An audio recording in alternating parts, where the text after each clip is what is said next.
Mate, welcome. The inaugural, the very first episode. I don't even know what I'm calling it, podcast. I'm trying to not sound like a wanker as much as I can, but mate, thank you so much for being here. Josh Culibao, absolute legend. Yeah. Man, UFC 300. Where were you? What were you doing? I saw a few sculls online, you taking on some people at a pub somewhere. How was that? Yeah, it was good. It was good. It was I was doing a gig for Ladbrokes. Yeah, they had a Ladbrokes gig going on, and they wanted to do a meet and greet. And I gave them a little bit of a taste of a queer special. So yeah. So what people were just coming up to you trying to scull, and you just put them in their plate. Well, they so I don't know what it was. I felt like the people that were there were a little bit shy, and I just wanted to sort of liven up the thing, and the owner at the time was like, hey, like, we all know your secret skill is sculling. Would you mind if we put up some money and we get these guys involved in a couple of sculls and get the crowd going? And I go, man, like, I'm here to entertain. Why not? Let's put some money, as long as it's your money, not my money, but yeah, let's do it. What? Sorry, did anyone beat you? Give me the lowdown. No, there was one kid that was really quick. He kind of caught me by surprise, and then I just really had to put the beer away. I had to be serious. I had to do a proper scull, as if I was competing with my brother. So, yeah. What were the fights like? What did you think about the whole event? Man, it was full on. It was it definitely lived up to the 300 that it was, with all the fights. Bar probably, the Aljo and Cater fight. Bar that, I think every single fight was just unreal. Well, and talk me through it. What about the Holloway fight? Oh, wow. I look, Holloway definitely proved me wrong. My heart was going with Holloway to begin with, just because it's Max, and I just thought he was going to get hurt this fight. I thought he was going to get his leg chewed up. I thought he was going to get Tony Ferguson by Gaethje. What happened to Tony Ferguson? You know what I mean? So that's what I thought was going to happen. But man, he proved me wrong. He proved me wrong.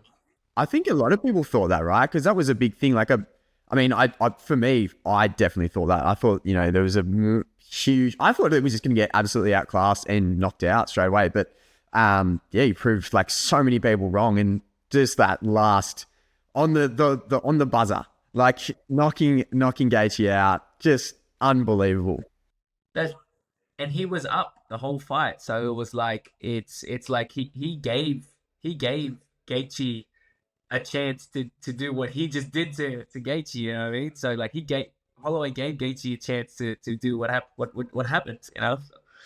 Fair play. That's a BMF move right there. That is a BMF move. So what about you, mate? Obviously, your last fight didn't go your way. It was very unfortunate. Split decision, loss against Danny Silva. What do you think? Talk me through that, mate. How's that sitting with you? Obviously, a loss is never good, but what have you learned from that? Oh man, just don't live in the hands of judges. Dana White always says it, But again, I'm not blessed with Francis Ngannou power where I could just touch someone and they go to sleep. But look, I just got to take it with stride. It's a loss is a loss. Even though I thought I won, again, a loss is a loss. People are going to look at that and then they're just going to see, oh, this was an L on the record. So it doesn't matter if I thought I won. Yeah.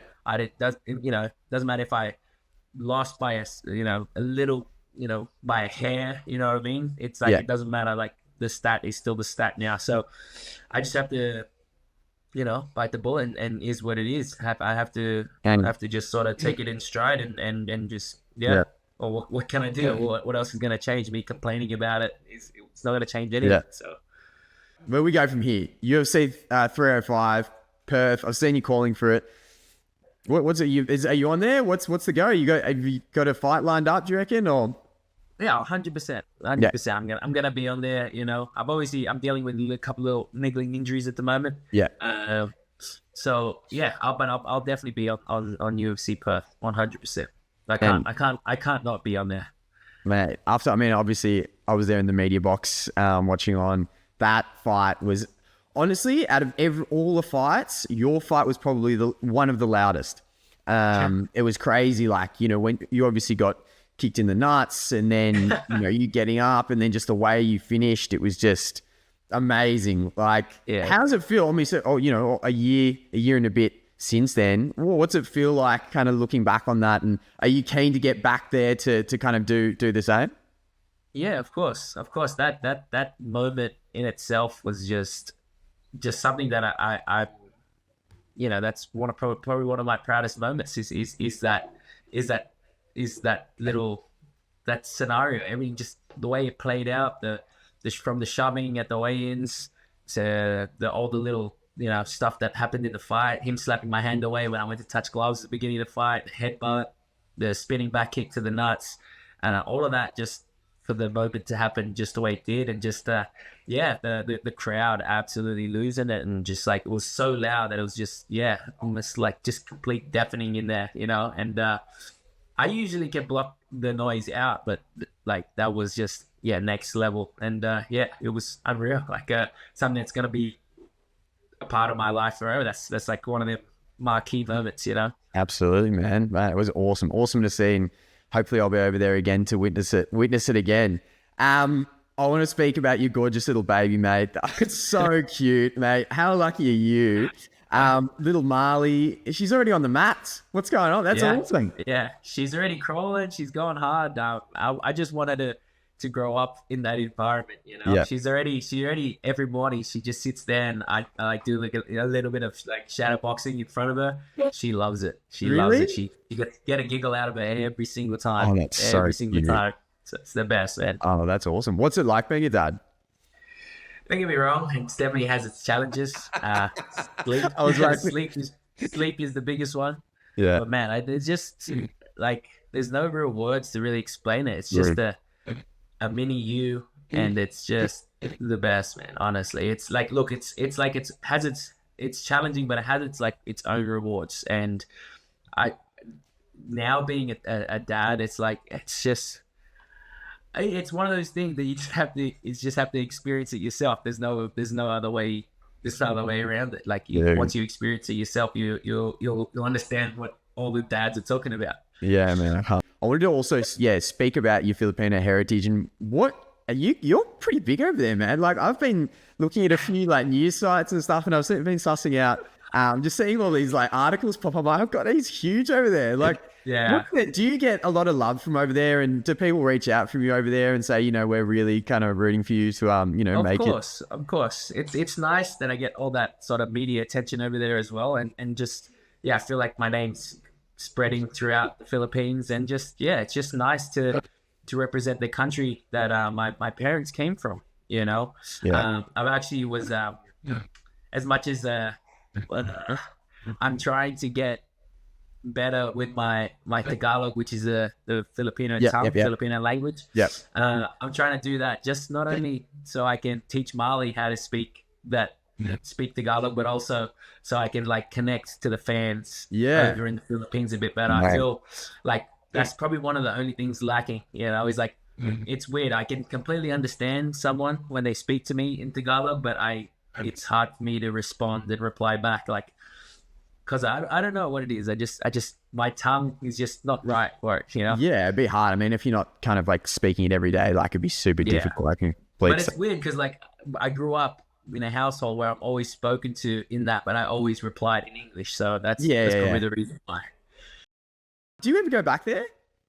Man, I used to every year until my old man passed, and then we never really made it a yearly thing. I mean, it used to be a yearly thing. We used to be there I think we used to go there every December or every July.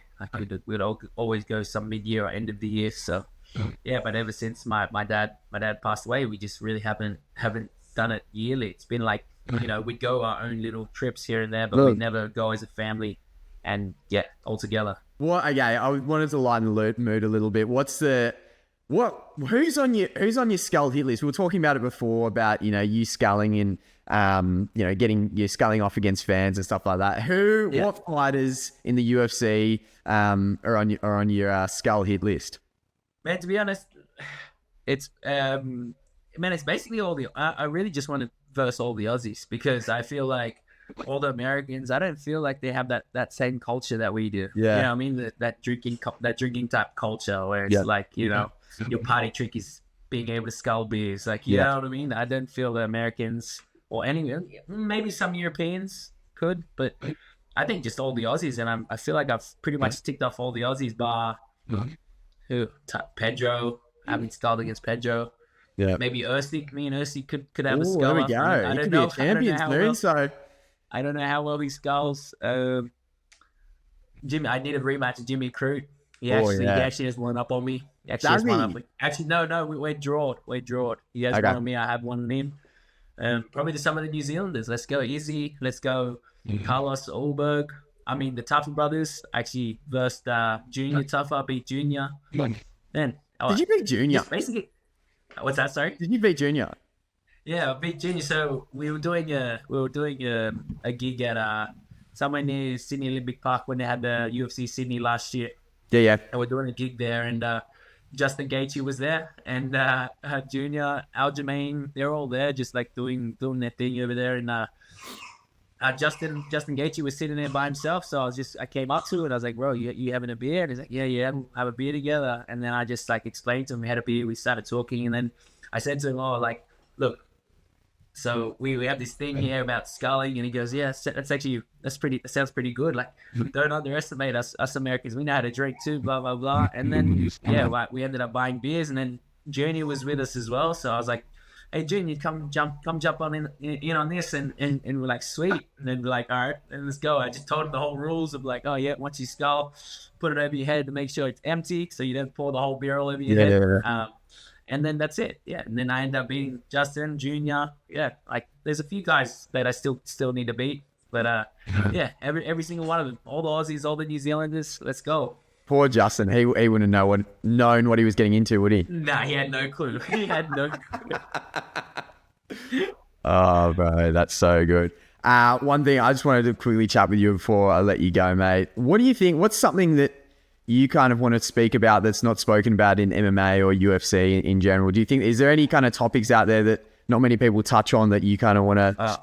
Bro, I feel like what I'm going through now is, man, with other sports, right? Like if you think rugby league, you have a player that plays a terrible game, right? Yep. The next week you get to go out and kind of justify yourself, get a redo, and show that the last game was just an off night, where us fighters, we sort of have to fight, right? We get the one shot in a fight, and then it's months and months of sitting on the sideline having to dwell in the same performance that just happened. So like, again, you could go out, have a fight, and get fucking viciously knocked out in 5-6 seconds, and even though you knew you're so much better than that, you have to live with that for months on end until you can redo.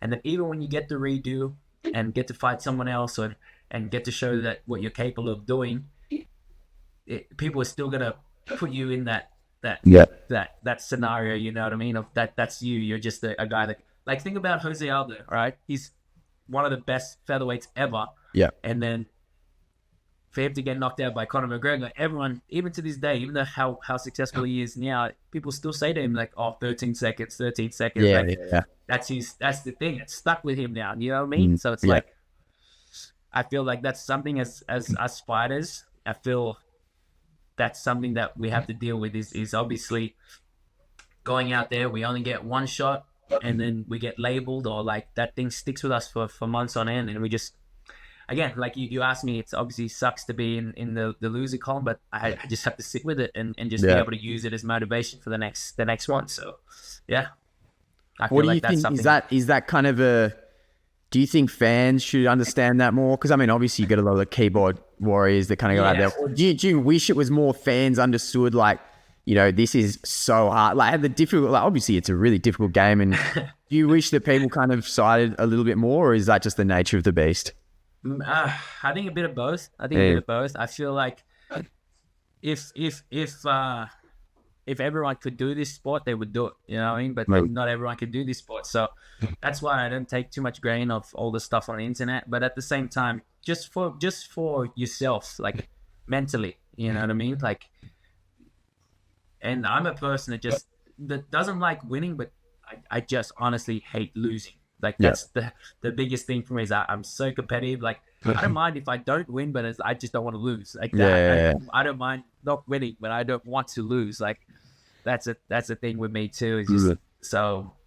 What's the mental aspect of that like, mate? You know, you come home after you've lost a fight. Like, how hard is that picking yourself up each time after a loss and just like looking at yourself in the mirror and going like, I've got to, you know, I've got to keep going. Like, is that difficult for you? Yeah, for sure, man. The first thing that obviously comes into your head is you just feel like you're making excuses. You feel like, oh, this could have, I did this wrong, and it's because of this. But man, at the end of the day, you've just got to sort of look in the mirror and just really speak to yourself. Like, what was the truth? Like, why did it play out the way you play out? Why do you think it is what it is? And yeah, you just got to be straight up honest with yourself. And I feel like, that's the only way to really deal with it, because you can feed yourself all these lies and tell yourself all these excuses and feel like you're gonna believe it yourself, but you know deep down that you just got yourself that you're just lying to. You know what I mean? You got to really take a good hard look at yourself and figure out why it didn't go the way it went, and what you could change for the next time around. So do you ever, I mean, I know this is kind of not really taboo, but when I've spoken to fighters about it before, a lot say they haven't, but some, you know, like Israel Adesanya, he says he's done it, but he's spoken, you know, with a psychologist or something like that who, you know, kind of helps you out with these kinds of things. Have you ever thought about that? Is that something you would do? To be honest, I've never actually thought about doing that stuff. You know, like a sports psychologist. I'm not, you know. Yeah, I've been referred to do that sort of stuff, but I don't know. I've just felt like I don't know. Maybe it's just like you said, it's something that's taboo. You know what I mean? Me personally, I've never thought I would need a sports psychologist. You know, I always thought that I'm already mentally strong. I do what I do already. You know, like I could push through and hard. Yeah, but I never really thought about it to have one. But I have been referred a few times, so maybe it's something that I do take into the next one.